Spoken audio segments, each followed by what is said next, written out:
All right. Good evening. It is Wednesday. You already know what time it is. Hope you guys had a great 4th of July.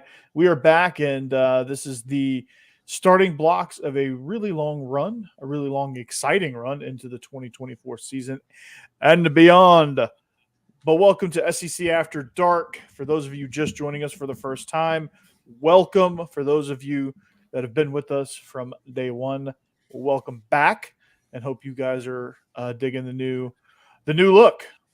But we are without Jake Thomas. He is recovering from COVID. But joining me, Steve and Jeb. Jeb did not get the memo to wear blue. Shame on you. What's up, Steve? What's up, Jeb?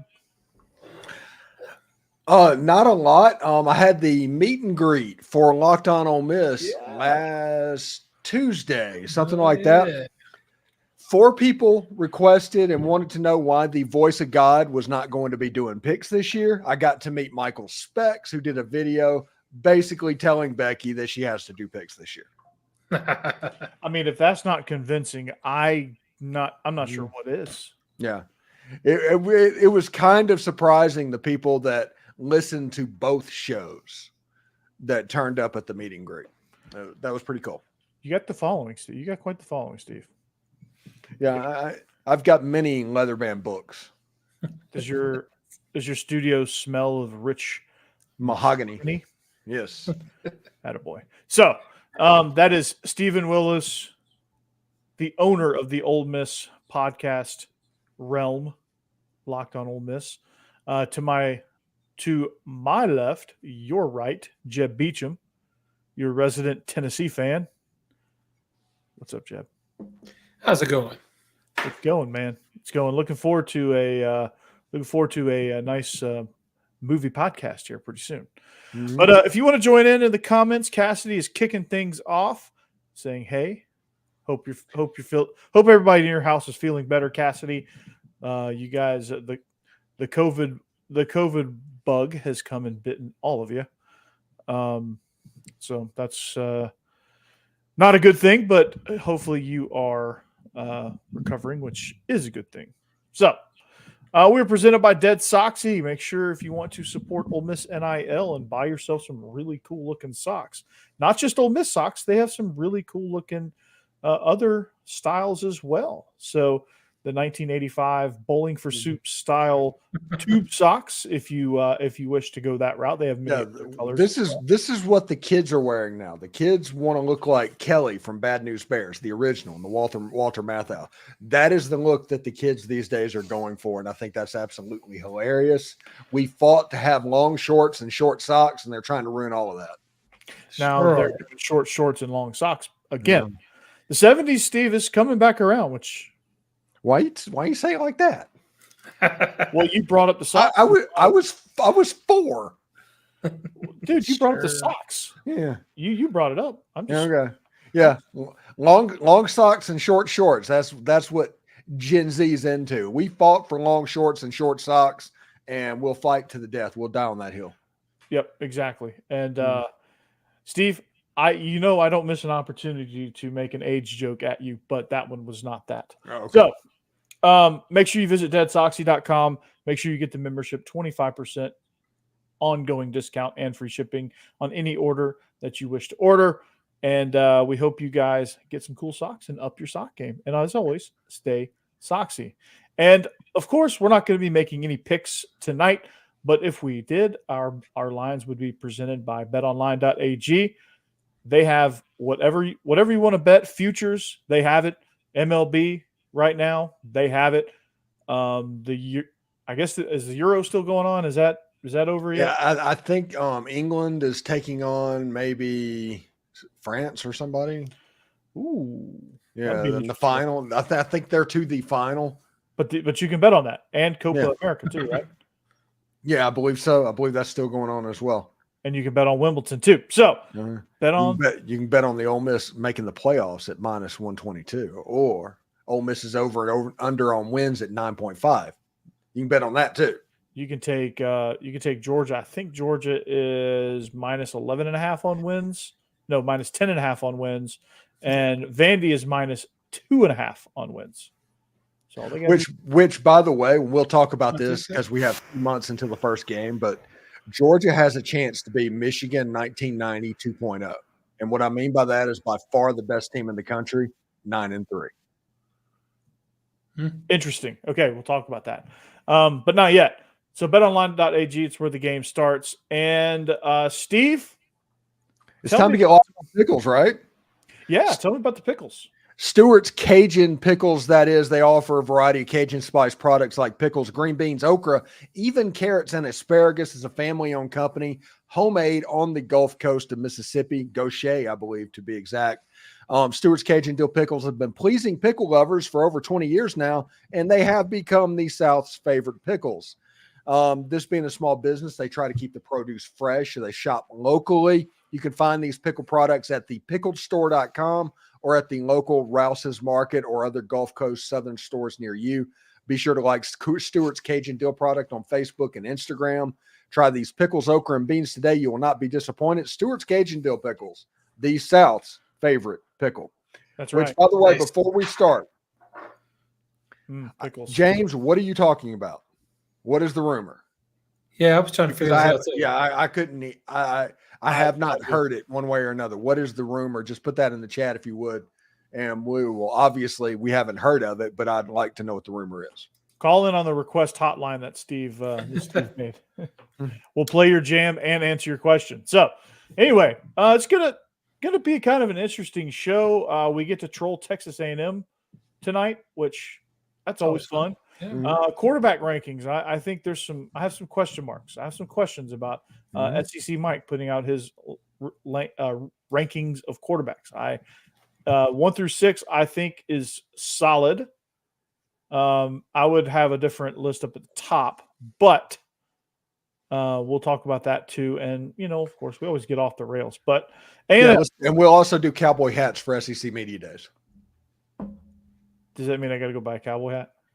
Well, are you going to SEC Media Days? No. Then you don't have to buy a cowboy hat. Oh. Okay, cool. Yeah, because it being in Dallas, they're going to play up on that. I do want to see Lane Kiffin wearing a cowboy hat. There's a picture of him wearing a sombrero on the internet. I think he's going to go sombrero. Yeah. Because he's Lane Kiffin, right? Mm-hmm. So, speaking of Lane Kiffin, this next point has nothing to do with Lane Kiffin. But A&M, do they want to leave the SEC? Because Texas is coming in, and they're like, "Oh my God, how did this rumor get started?" I think it got started because of message board gossip and a certain group of people in the Texas A&M message board that was like just saying that was upset that Texas was coming in.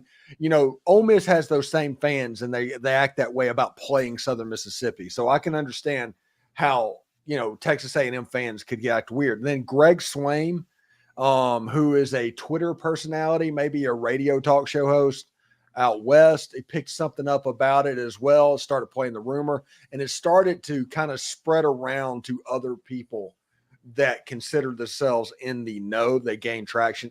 Listen, I'm going to say right now, I do not think that Texas A&M is going anywhere. I think Texas A&M will be in the SEC.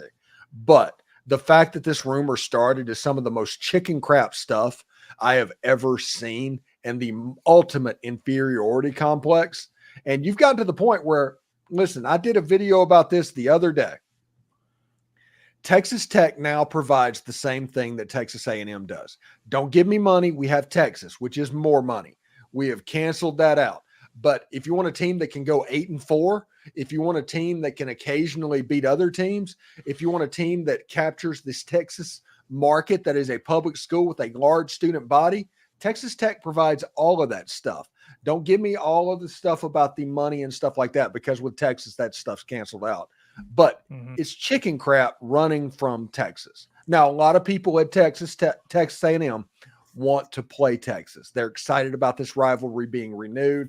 Those people I have no problem with whatsoever. It's the other ones that try and get high and mighty that we've separated from Texas. You're Irf and Snurf and Turf, those guys. I have no patience for them because they've started a situation of a rumor that honestly Texas A&M deserves all the trolling they get because of this rumor, because They haven't vociferously shot it down.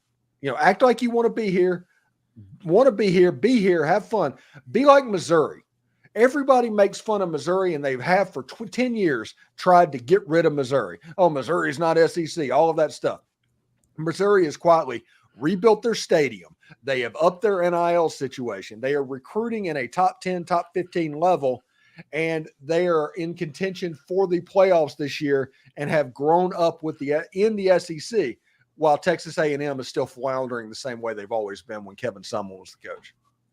I didn't read this article or whatever, or listen to whatever this guy said. Where were they talking about going? Like Big Ten? Big Ten. Okay. They're talking about following Notre Dame to the Big Ten. Why? I mean, the entire reasoning can't be we don't want to be in a conference with Texas, can it? Yeah, that's the only one that was really out there. That just doesn't make sense. They're going to say like better money opportunity, the fact that the Big Ten is going to pay them more, and they're going to be able to get more money than the SEC. They're going to be able to have Big Ten football in Texas now, and I don't know. There's a lot of reasons they're going to say, but it's because of Texas. I don't see another conference paying as well as SEC does. Just personally, but I don't. It literally is a situation where they have a massive inferiority complex over being little brother. And they have a superiority over Texas Tech. They do have a superiority in their own mind over Texas Tech. God, it seems like a pain though. Think about if you move to the Big Ten at this point. The Big Ten is spread all over the country. You're traveling to California, you're traveling up to Pennsylvania, and that direction. The SEC at least is still the South, Yeah, it's just a mess. It's just a mess. Like I said, I do not think Texas A&M is going.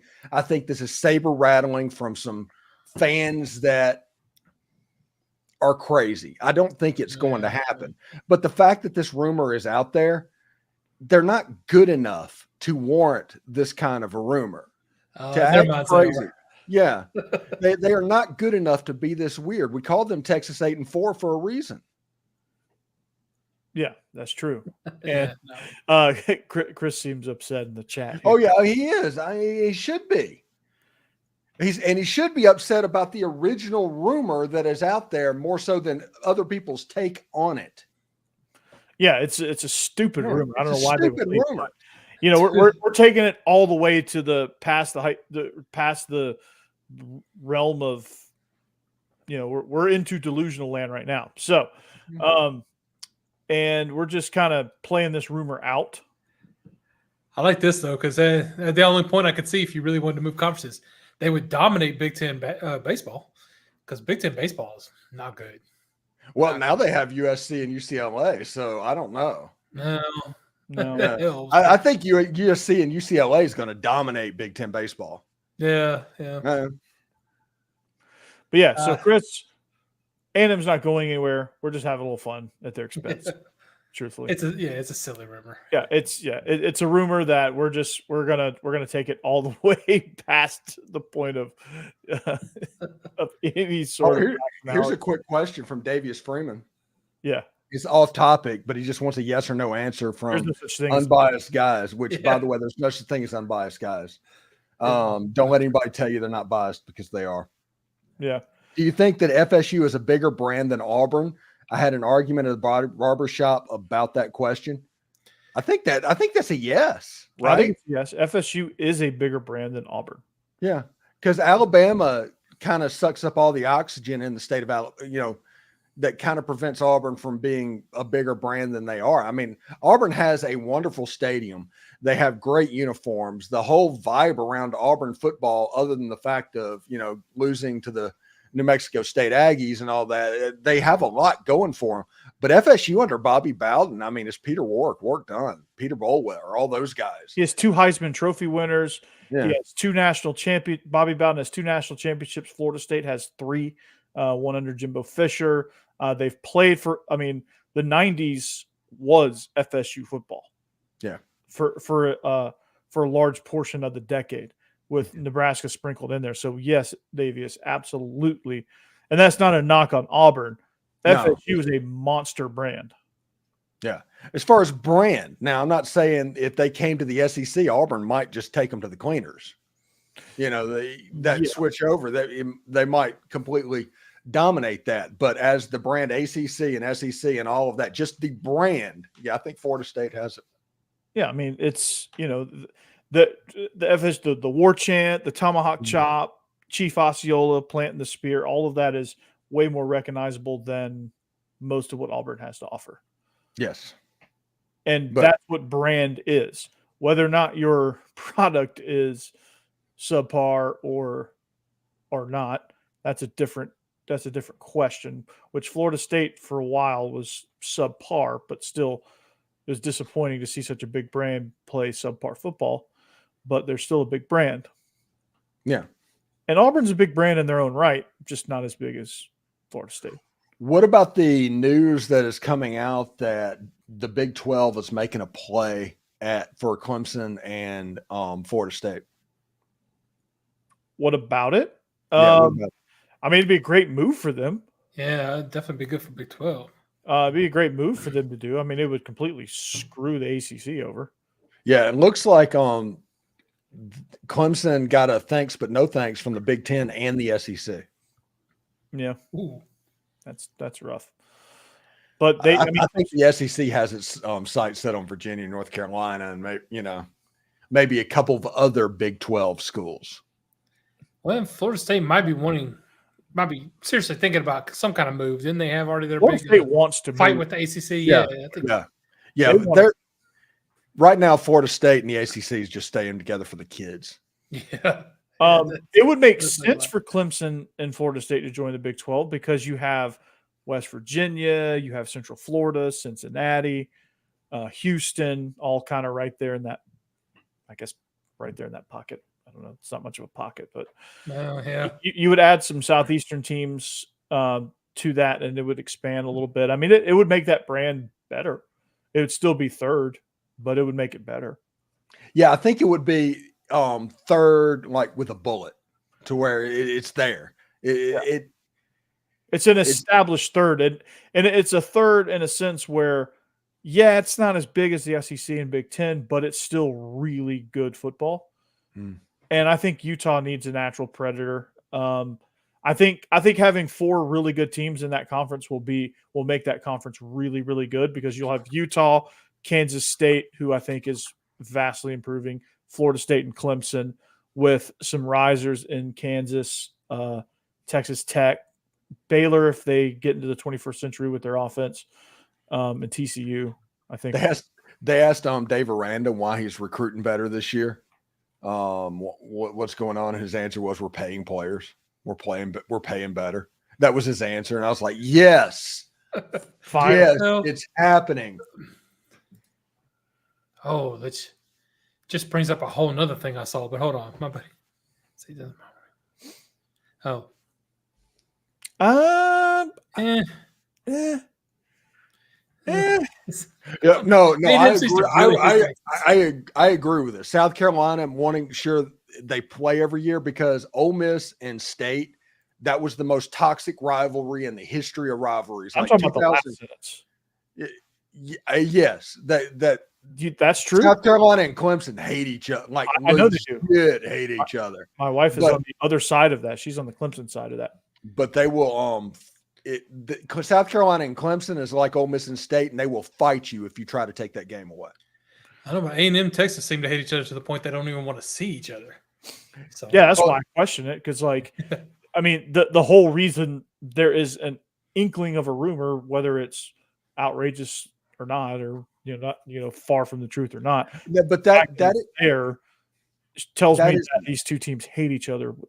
No, that is now they're going to hate each other whenever they play this time because they just stole their coach, and everything's going on.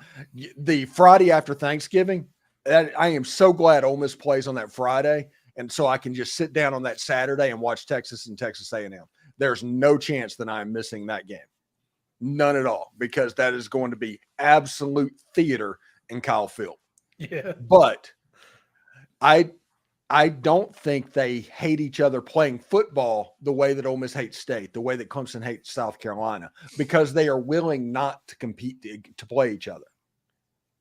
Ole Miss and State, that feeling of dread that happens over the course of a full season. You fear losing that game more than any other game. And it happens the whole year. And Ole Miss fans are going to deal with it this year when they're going to walk into that game a 21-point favorite because they hate State so much. And the idea of losing to them is sickening to them. And they think they're just so above it. It's not that they're ever going to walk away.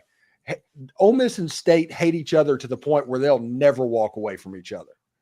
They are going to be in their life. They are the wife that is staying married to the husband just out of spite. That is what's going on. Texas and Texas A&M, they just want a clean break and not deal with anything. They just want to walk away. It's not even hatred. It's just the point that one wants to be out of another's shadow. Texas A&M wants to be Texas. Here's the rumor. Oh, that makes sense. Yeah, I mean, yeah, that sounds like they'll factor it in there. But here's the problem. They're not talking about the SEC teams and the Big Ten teams and those that have, big capacities. They're talking about, let's say Tulane makes it into the point where they are host worthy or on the fringe of it. They have a 19,000 seat stadium. Yeah, New Orleans has a lot of hotel rooms, but you're not going to be able to sell as many tickets. So Tulane might go ahead and get that 9 seed and travel to the 8 seed as opposed to vice versa. I think that is the way it reads. Or Tulane would be like, yo, we're just going to rent out the Superdome. Well, they tried that, and I think they're very anti-Superdome. Yeah. Tulane used to play all their home games in the Superdome, and they had about 4,000 people per game. Yeah, I'm talking about for a playoff game, though. Yeah, it wouldn't matter. They've got bad blood. It's one of those things. It's like the Ole Miss gray jerseys. Ole Miss only wore them against Auburn and Alabama, like Auburn the year they won the national title, Bama and Georgia. And afterwards, the reputation is Ole Miss can't win in those jerseys. Yeah, you were playing top 5 teams. Tulane's got a little bit of that same mental block with the Superdome. People not going to the games, getting beat, having terrible seasons. Well, the Saints put a little voodoo on that building anyway, so yeah. Your Saints, Steve, which are soon to be your Dolphins. I'm trying to convert you because you live in South Florida now. Yeah, Central Florida. Might as well be South Florida. South Florida is firmly falling iguana territory. We have not had to see falling iguanas here just yet. I saw one on the ground, but not one that fell. Gotcha. So you want to talk quarterbacks? Do I want to talk quarterbacks? Yes, absolutely. All right, let's talk quarterbacks. So, did you guys see the rankings of SEC Mike, where he ranked the quarterbacks? Yes. I saw it, but I don't necessarily remember. Is that the one that had like Jackson Dart too? I think it did. It had. No, I think it had. Hold on. I think it had Jackson Dart too. I'm trying to find it. I can't find it now all of a sudden. Oh, it has Brady Cook number 1. Yeah, there it is. Brady Cook 1, Jackson Dart 2, Carson Beck 3, Quinn Ewers 4, Jalen Milroe 5, Nico Iamaleava.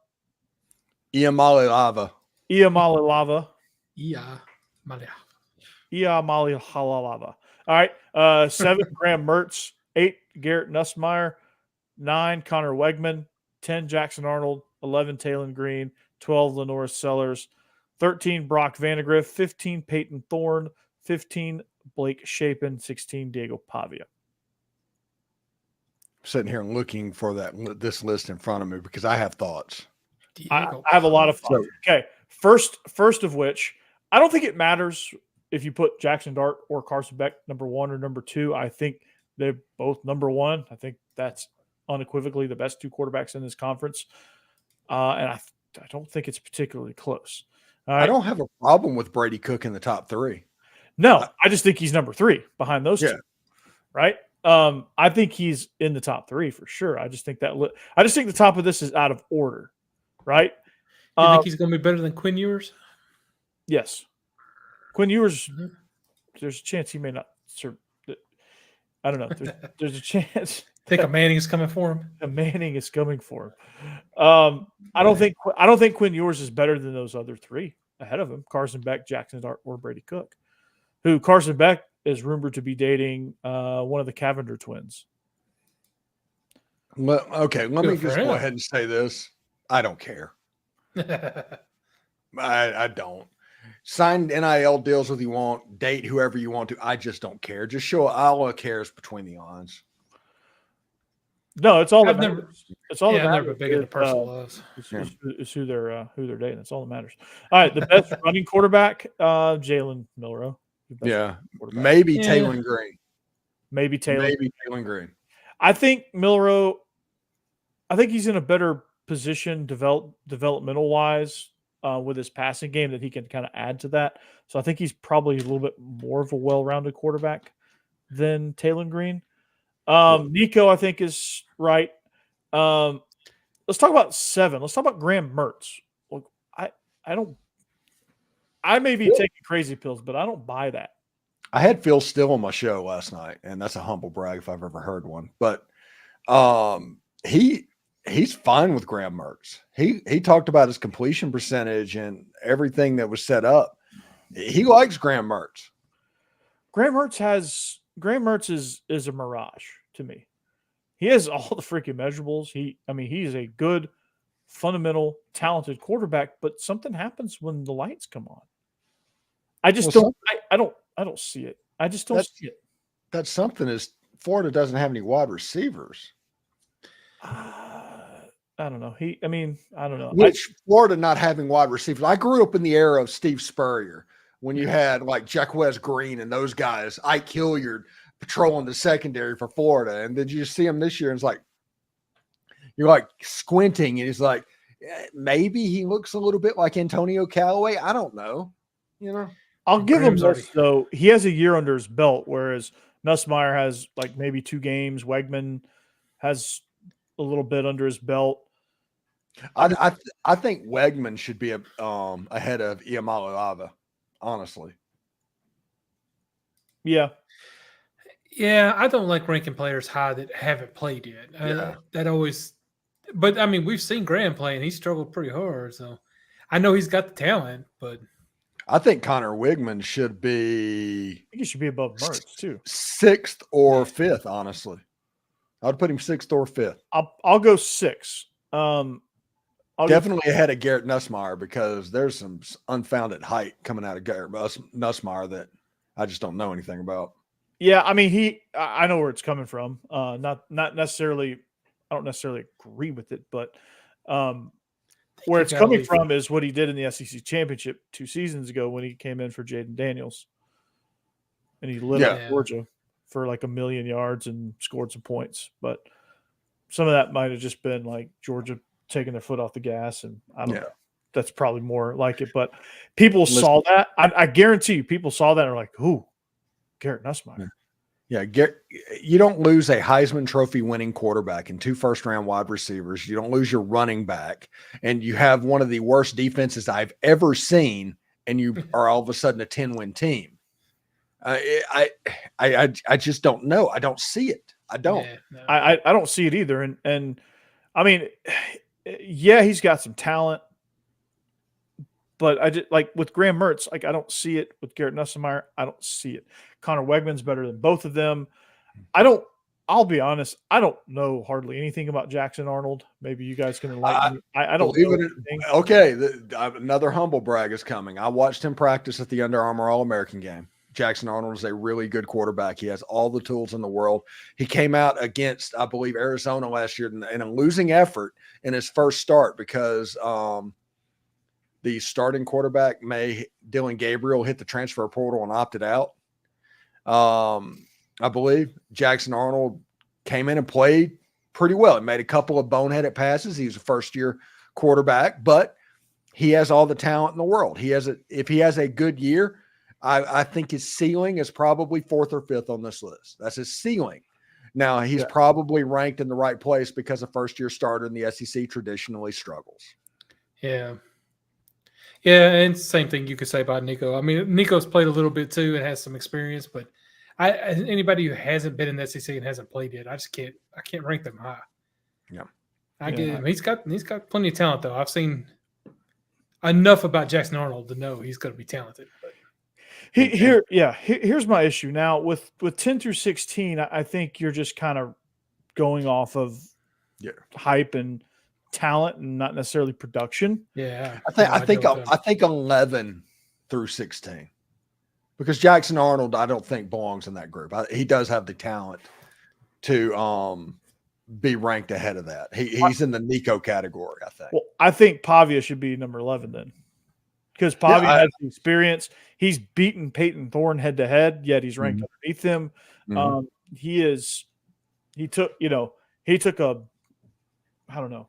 He has experience, and he's not worse than Blake Shapen, Brock Vandegrift, and Lenora Sellers, and Taylon Green. I can tell you that much. Taylon Green was at Boise State, and he is compared to Lamar Jackson, and Bobby Petrino is the OC. So I see that. That makes me think that Taylon Green could be higher up on this list by the end of the year than he is right now. Yeah, I mean, this list is going to be totally different by the end of the year. I think Pavia is going to be up there. I think Taylon Green's going to be up there. Jackson Arnold will be up there. Nussmeier and Mertz will be down. Nico will be down a little bit. But I think Shapen is going to be up there, and he's not a particularly good quarterback. I just think Jeff Levy's system, real similar to what Lane Kiffin and what Josh Heupel does, I think his stats are going to dictate that he moves up the list. That they might be 4 and 8. Yeah, because they one of the wins. Yeah, but statistic wise, I think Shapen's he could perform. I do like I think Pavia needs to be much higher on the list. I think he should be on the number 11, like you said, of the rest. Yeah, I think he fits that. Yeah, and I think Taylon Green will eventually rise up the list. But as it stands right now, like you're going to tell me Blake Shapen's better than Diego Pavia right now? No. You're going to tell me Peyton Thorne is better than Diego Pavia? No. Pavia beat him head to head. You're going to tell me Brock Vandegrift, who has not taken a snap outside of garbage time in the SEC, is better than Diego Pavia, who walked into Auburn and not only beat Auburn, but dismantled them? No. Lenora Sellers, Lenora. He's good. All these guys are good, but they what do they have to show for it? That's my beef. What do they have to show for it to be able to be ranked ahead of somebody who does have something to show for it? As of right now, that could all change. But as of right now, I think that I don't like that. Rick and Bonnie, the offensive coordinator at Mizzou, needs to be on this list as well. He is the brother of what's his name? He was the Cowboys OC. It's his brother. Kellen Moore? Yeah, Kellen Moore's brother. That's the offensive coordinator at Missouri. Oh, I didn't know that. Yeah. And he does a lot of interesting stuff. He's a great coordinator. Yeah, it's fantastic. He's a great coordinator. Will be a head coach very soon, for sure. North Korean band. I don't know what that means, but it's hilarious. Texas A&M is so freaking weird. Yeah. God, why? Quit being weird. Yeah, quit being weird. That's my thing. Just quit being weird. Why do you have to be so weird? Wegman is okay, just not a large resume. Hopefully we can block for him. Guy who's running for his life. Yeah, I agree. Jimbo did him no favors whatsoever. I think Elko's going to do wonders for him. I think Elko is a great hire for Wegman. Yeah, I like Connor Wegman as a quarterback, and until he blew out his ACL last year, he was actually doing pretty well. Yeah, he should be higher on that list for sure. He should be definitely above Mertz and Nussmeier. I think Nussmeier should be towards the bottom. But yeah, I'm sitting here talking to Phil Steele with a straight face. Well, I'm assuming he said it with a straight face because he only does audio. But not sure what that means either, but it sounds funny. I mean, I know what K-pop is, but I don't know what you're referring to. I done forgot what I was going to say. Good grief. You said something about Phil Steele and talking about Graham Mertz. He's like, Florida could win 8 games this year, and it's like, how? Yeah, how with that schedule? They're not. No, they're not. They're not. No. Like what? Like okay. Graham Mertz is ranked the 7th best quarterback in the country, but he ain't gonna produce top 7 numbers. I can go ahead and tell you that. And he is, like I said, I think he's a mirage. And I watched him at Wisconsin because one of my good friend Matthew Perkins is a Badger, and I watched him at Wisconsin too, and he wilted under that as well. Mm-hmm. And they were pretty simple. It was pretty easy to perform at Wisconsin because you're in a power Big Ten, and like what little receivers you do have, it's pretty simple. And he wilted there a little bit, and obviously wilted last year. Did not, if you're a great quarterback, you're going to win despite your roster. And I don't think him nor Garrett Nussmeier. Did I say Garrett Nussmeier? Yeah. Yeah. Yes. Yeah. Why am I? Okay. Why? I just had a brain fart there for a second. I thought I was like Garrett Nussmeier. That's not right. That doesn't sound right, but it is right. I don't think either of them. Nutmaker. Yeah. I think Garrett Nussmeier is going to produce bigger numbers because of his roster around him. Steve got it. I put an E on it to class it up a little bit. Joe Dirte. Sorry. Rule number 1, I'm number 1. Rule number 2, Gators number 1. Number 2. Any questions? Sorry. No, yeah. You got it. You sent us off the rails. This is your fault, Jeb. Yeah, sorry. We're off the rails now. So I'll finish up, and then we can go off the rails and talk about whatever the hell we want to talk about. I don't think Mertz is good enough to overcome his really crappy roster, and I don't think Garrett Nussmeier is good enough to take a decent roster and make it better.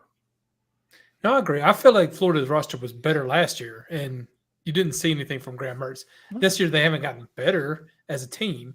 So I'm not expecting better from some of that's coaching. I mean, that's coaching. I mean, I think that happens. People get stuck in bad situations. There's a lot to be said. I mean, it's, but still, like, you can still overcome that a little bit, right? Yeah.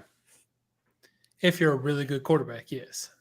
I mean, I think Spencer Rattler flashed. Yeah. He at least showed you something. He's a really good quarterback with.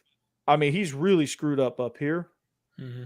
I think he would have been a phenomenal, surefire first rounder if he was more right up here. But I think he just got himself scrambled a lot, and that screwed him over. But you saw, like, holy cow, like they beat the hell out of Clemson and Tennessee. I was about to say, don't leave out Tennessee. Yeah, Thank they you. beat the hell out of Tennessee. And Spencer Rattler played brilliantly, and he honestly played well. South Carolina had a garbage roster around him, unfortunately, for the most part. I mean, there's some good players in there, like Juice Wells. Him and Juice Wells, man. Yeah, they were unstoppable, and unfortunately, you can't win games with just 2 players. A terrible offensive line. They couldn't run the ball. You can beat Tennessee and Clemson, but that's about it. I mean, you could, every once in a while, 2 years for that one. Every once in a while, you can get up there and win you a couple of games like that. But Rattler, like Tennessee's orange helmets, by the way, were absolutely fire, and Tennessee goes out with that performance, and we'll never see them again. And I blame freaking Josh Heupel for that. Lost Hendon Hooker in the middle. It was just terrible. Yeah. Terrible. Yeah. So, but I don't think Mertz has that capability where, like, Florida's probably not going to have a great record, but you're going to see some performances out of Mertz. You're just like, whoa. I don't think you're going to see that. That's not going to happen. I think it's. I don't with you there. I think Nussmeier's got a better team around him, but I kind of with you there too. He'll look better because he's got the better team around him, but I don't think he'll look like a great quarterback should look. He won't look like he won't do what Jaden Daniels did a year ago. Yeah, no, he won't be able to do Which, if Jaden Daniels wasn't on that team, that was a 6-6 football team. Yeah, that's what great quarterback play does. Yeah. No, I agree with you there. That's what I mean. Look at Ole Miss. I mean, if you have anybody other than Jackson Dart, Steve, what do you think your record is? Last year, probably 8-4. 8-4. What was it? What were y'all 10-2? 11-2. 11-2. 11-2. Well, yeah, going into the bowl game, Yeah. 10-2 regular season. If they didn't have Jackson Dart, they lose the LSU game. Yeah, they probably lose the Arkansas game. And they probably lose. I think there was the Tulane game. Honestly, they get beaten by the Tulane. Yeah, quarterback play, elite quarterback play. Graham Mertz doesn't, or Garrett Nussmeier doesn't provide that, right? I think if Georgia didn't have Carson Beck last year and they had Brock Vandagriff, they probably lose 2 games or 3. Yeah. I don't know that they beat Georgia Tech because that game was dicey. I don't know that they beat Missouri. I don't know. They definitely don't beat Auburn. Did they play in Athens last year? Who? Georgia Tech. No, played in Atlanta. Okay. I was about to say, if that was in Atlanta this year, that could be dicey as heck. It's going to be dicey. Yeah. I mean, that game's always dicey. That game's one of those sneaky rivalries where you don't know you hate somebody until you see them. It's clean old fashioned. It's clean old fashioned hate. You don't like realize you hate them, and then you see them, you're like, hate that. Nerds. Oh. Nerds. It's one of those things where like Georgia Tech would rather see Georgia lose than their own team win. Yeah. Ole Miss has one of those teams too. Yeah, it's kind of sad, really. But my cousin he got infected. Got infected by the nerds. So he's a nerd. Nerd. He's a nerd. Why? He almost went to Kentucky. He looked. I mean, Brent Key has done a phenomenal job. That was a perfect. Oh my goodness! That was a perfect move. Actually, it wasn't really a hire. They just kept him. Yeah. Well, it's still basically you have to do it. Like U.S. Soccer just fired Greg Berhalter, which thank you very much. Yeah, about time. Yeah. Seriously. And then everybody's like, hey, okay, who are we going to get? And everybody's throwing out names. Like right now, the pie in the sky name is Jurgen Klopp. It would take a miracle to pull that off. Why? Do you think he would take on the national team, the U.S. national team? Well, he's out of work. Well, then I think it's more than just a pie. I think it's better chance than a pie in the sky. Yeah. So we'll see what happens. It just depends on what they want to do, because the U.S. being a home team for a World Cup, I mean, you should be able to probably go get any coach that you want to get as long as you're willing to pay for them. Which that should be no issue at this point. You wouldn't like think. in '94, maybe issue. Yeah. Go get Jose. Go get Maurice Pochettino. Go get Guardiola. Go get somebody and freaking wake it up, because after the World Cup, whenever they put Kirby Smart, and they should not have hired him again, because second-term coaches, second World Cup cycle coaches, nearly never works out.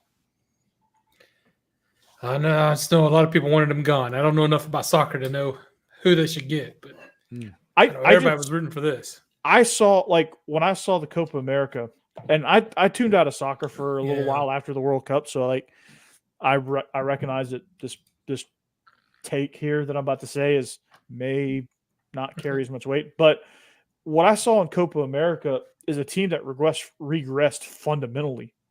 Like I saw heavy touches. I saw like high school stuff where you touch the ball and you have to like juggle it between your feet to get a shot off, whereas like Uruguay could like touch, shoot, and put something on goal. Like there were several goals in that. There were several goal scoring opportunities in that Uruguay match that I think they bury normally. But like they just got, the mindset was terrible. Their fundamentals were awful. Like every touch was a heavy touch, and they just couldn't defend. They couldn't move the ball. Uruguay was, I mean, anytime a ball was in motion, Uruguay was right on it. And the U.S. looked badly outclassed. Yeah. And you can't do that. With this talented of a roster, you can't do that. And the officiating was horrible. Don't get me wrong. Oh my goodness, it was worse than CONCACAF. It was awful. Yeah, But, if you'd have told me we were playing El Salvador, I would have believed you. But that game should have been 4-2 with the goal scoring chances. That game should have been 4-2. They should have buried those chances. They had legit chances. Yeah, that's another thing. They did not do well with whenever they had their chances of putting them away. Yeah. And for a team that has one of the top players in the Premier League for Chelsea, Christian Pulisic. He plays for Pulisic? AC Milan now. Oh, he's moved? Mhm. Shows you how in tune I am with international Yeah. club soccer. I haven't watched international club soccer in a long time. I just don't have time. No, I don't either. It's like since I've been doing this, I'm basically every Saturday morning and all of that getting ready for college football all the way through to December. Then the season's halfway over, international club season. So you can't really get into it. And so you're just like, okay, oh well. Yeah, like I don't know. I'm so out of touch now. I need to reestablish a Premier League team, I guess. But like the product of MLS is starting to become better now. So like I can latch on to Nashville SC and be happy with that. And be totally fine with that. So apparently a UEFA let an official that had been banned for match fixing officiate a match. So that's awesome. Lord. Here we go. That's just terrible. Here we go. Hey Jay, the U.S. national team coach got fired today. That's the reason we're talking about it. Yeah. Otherwise, we're off the rails. It's good. It's July. You'll be all right, buddy. Yeah, we'll be good. Trust me. We'll have plenty of football to talk about. Yeah. Soccer. Yeah. This is usually the time once the season gets here, we are completely into picks. Yeah. Yeah. Oh, that's true. We are like halfway, if not over halfway through with our picks. We're sitting here. I'm telling you why Furman is going to provide a text for the Ole Miss Rebels. No, I'm not. Go Furman Paladins. Yeah, I'm telling you why you should take Vandy minus 13.5. Y'all want a different topic on a little more on point? Okay. Soccer. What do you think? Yeah. Not soccer, okay. Yeah, don't worry, Jay. I got you. What do you think about Phil Knight's escalation of NIL? I love it. What? Yeah, I was gonna say, are we just Hold Phil on. Knight? So he's just decided he's opening up the checkbook and whatever Oregon wants because he wants a national championship. Time, dude. Like I I'm know, saying, now you just got to time, dude. Yeah. It's been like lots of money, but now it's just billionaires just jumping in. Can't take it with you. Can't take it with you. Yeah. And there's no rule against it. I mean, were you spending all that time reviewing the script for Air, the movie Air, to like not do good. NIL? I mean, it's a good movie, but like, did you forget about NIL? I mean, at this point, it's going to become which team has the most billionaires behind them. This is and are kids going to start getting paid like pros now? I mean, probably. That's the reason. That is one of the reasons I don't even play that game. I don't even care who the kid has an NIL deal with. I don't care who he's dating.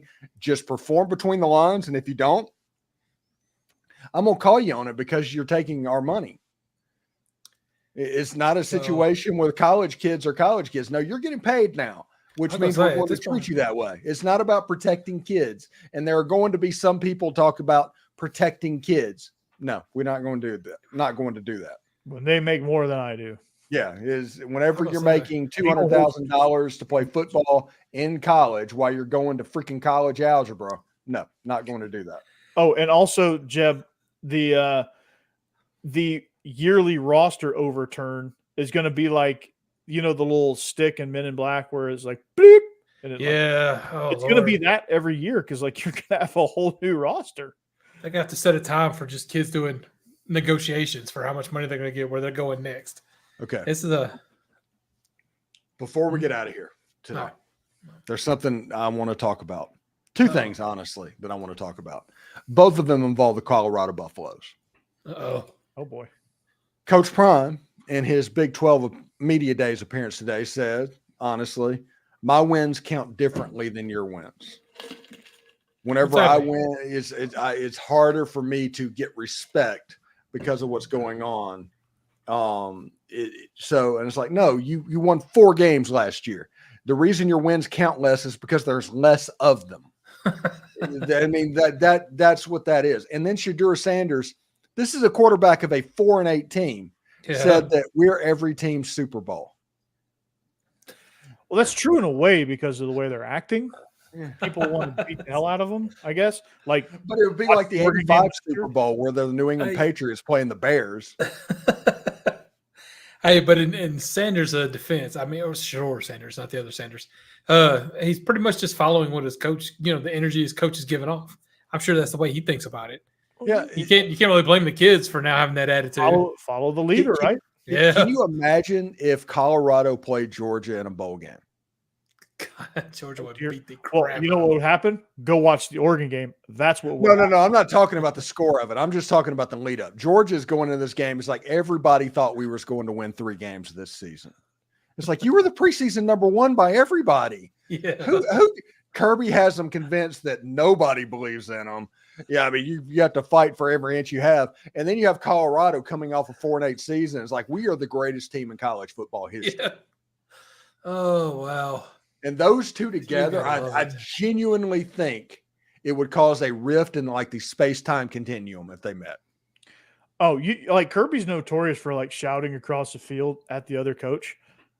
There was one where they were playing at South Carolina and Shane Beamer was doing something on their, it was a close first down or something. And the fans were doing something that the ref had to go yelling about. And then Shane Beamer was all pissed something at Kirby. And then they first down and Kirby goes, "First down, mother."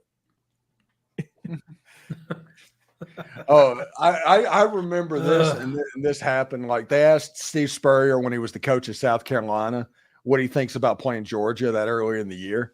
And he's like, "I love it personally. They usually have 2 or 3 players that are suspended." And you're like, "That's true. Okay, that's pretty good." You're like, "Damn it, that's true." I want to hate you for saying that, but it is true. It is absolutely true.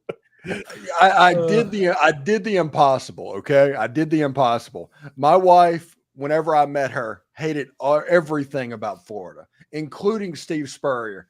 Probably Steve Spurrier more than normal because she was in the state of Tennessee. Obviously, that rubbed off. But then, as we watched documentaries and heard Steve Spurrier, my wife is a legit Steve Spurrier fan. She hates the Florida Gators. She loves Steve Spurrier. I'm in line with your wife's thinking. I love Steve Spurrier. He is awesome. The more I've read about him and watched things about him and got to, just kind of got to know him as a coach. I was like, God, I wish he would have coached anybody but the Gators. Yeah. But he was fun to hate. Deion, Prime, it's an act, obviously. And I love the showmanship of it because it just makes it fun. It gives us something to talk about. I like him wearing the cowboy hat. I mean, I the whole brand of it. I like it. Prime is awesome. Yeah. I'm a big fan of Prime and what he brings to the game. Now he's just got to do a better job of backing it up, honestly. But how many wins do you think they get to this year? 5 at best. First game of the season, they play North Dakota State. Oh, no. And then they play Nebraska. Yeah. Oh, no. It might not be. Oh, boy. Okay, we might get off to a rocky start. Yeah, North Dakota State starting off. It's why would you schedule them? That is terrible. Any Division I FBS team that schedules North Dakota State, you deserve everything that's coming. They will methodically pound you into oblivion just and say nothing about it. Or if they're trolling them now. They did the Morgan Wallen walkout thing on social media. Did you see that? North Dakota State. Oh yeah, I think I saw that. Yeah, they did. The Jeb, the trend, the social media trend where it's the Morgan Wallen walkout. Oh yeah. Oh, Yeah. that's who that is. Okay, I know what you're talking about now. Yeah, the song Broadway Girls, and he does his walk out to the stage. Everyone's doing that on social media. Mhm. North Dakota State did it. I mean, it's cool. It's good. Mhm. They did a good job, but it's hilarious that North Dakota State is doing that. And you're like, shit, dude, you know you're in trouble. If they're doing that, you know you're in trouble. My goodness, they're going to come into whatever that field is. I think was it Folsom Field or whatever in Colorado. Yeah, Folsom. No. And they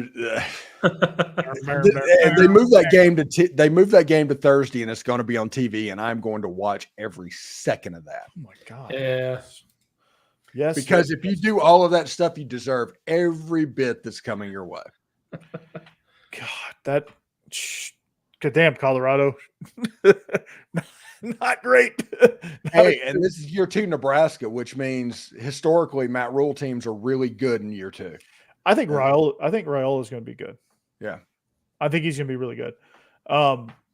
He's going to do well in that conference. And for Nebraska, I think Nebraska did a good job hiring Matt Rule. He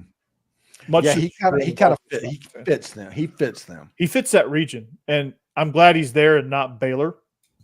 I can sort of root for Nebraska, even though it's against my friend Matt and Josh's every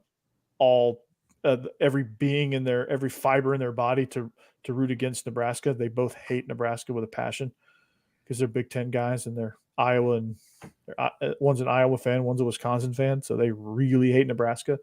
Yeah, but they're gonna be fun to watch, dude. They're gonna be fun to watch. And they're gonna beat the hell out of Colorado. That's a rivalry that nobody thinks about, right there. Those two teams, Colorado, yeah, those two teams hate each other. Hey, I remember the I-Bone back when Nebraska was in their heyday and they were good every single year. And you have the Bill McCartney, the Maryland Eye, the old Jerry DiNardo guy. That's where he got his style. The stack. You had Darian Hagens and Eric Bieniemy and those guys, and they were good. They were called it the smokestack.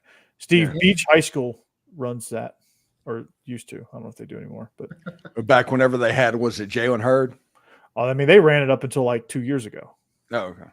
Though there was a high school in East Tennessee. I think it was Maryville, maybe. Maryville's runs the beer, yeah, and they're freaking surgical with it. Yeah, it's just like 1981 split veer, run a midline on you. They quit that as of 2 years ago. Oh. They're gun veer now. I mean, it's a variation, but they're still veer principles, but they're just modernized. Doing it out of the gun. Yeah, just modernized. 2 minutes. No, it ain't 2 minutes yet. Yeah, Cassidy hasn't given me the warning. Jake's not here, which means you're not getting. Cassidy's here. Oh. Cassidy's here. She can give me the warning. Yeah, I'm going on. Ain't no 2 minutes here. Get out of here. 2 minutes. You can take that 2 minutes and anyway. Steve, how are your Tigers doing? They're winning games at the moment. They've won 5 out of 6, including 2 out of 3 against the Guardians. So that's pretty good. Yeah.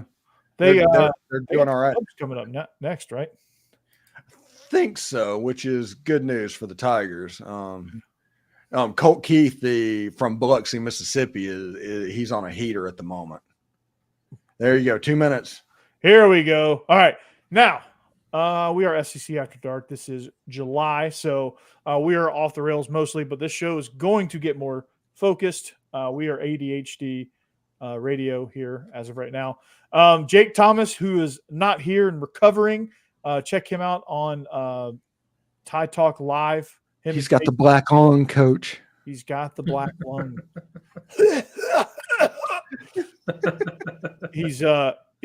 So we're waiting for him to get better. But Tide Talk Live, if you want some great Bama content, you can check out my man Jeb Beecham right here. Eventually on this channel, but eventually Jeb is going to turn into soon, right? You can check out Stephen Willis. He, like I told you at the top of the show, he owns the Ole Miss podcast market. Locked On Ole Miss. Great show. If you want to check out how to do it, that's a great show. I give you a shout out every episode on Locked On Vandy. By the way, I give you awesome. I give you and Zach. I give you and Zach a shout out every episode. Thank you. I tell the Vandy people when I sign off, I said, hey, if you guys want to be the most educated fan base in the conference, make sure you check out the whole host of Locked On shows like Locked On SEC with Chris Gordy, Locked On Ole Miss with Stephen Willis, Locked On Auburn with Zach Blackerby, and many, many more. But you can be well versed in the SEC by listening to those shows, and so that's what I tell them all the time. Also, by the way, Phil Steele said take the over for Vandy. Phil Steele. It's obvious. Mm-hmm. They're going to crush that over. Probably going to have, worst case is 4 wins. I need to, speaking of which, I need to get Phil Steele on my show. See if you'd do me a solid. Anyway, but you can catch me. I cover the spectrum of the SEC, Georgia, Believe in Georgia Dogs, and Locked On Vandy. So top and the bottom. Yeah. Top and the bottom. Bookend it, baby. That's what I do. And then we all join forces here on the greatest show after dark on the After Dark channel, SEC After Dark. So with that being said, find us, like us, subscribe, all of the above. We'll see you back here next week. Hopefully with Jake in tow. We'll have the regular 4-man crew, and have a great week. Have a great weekend, and we'll see you back here next week better than ever.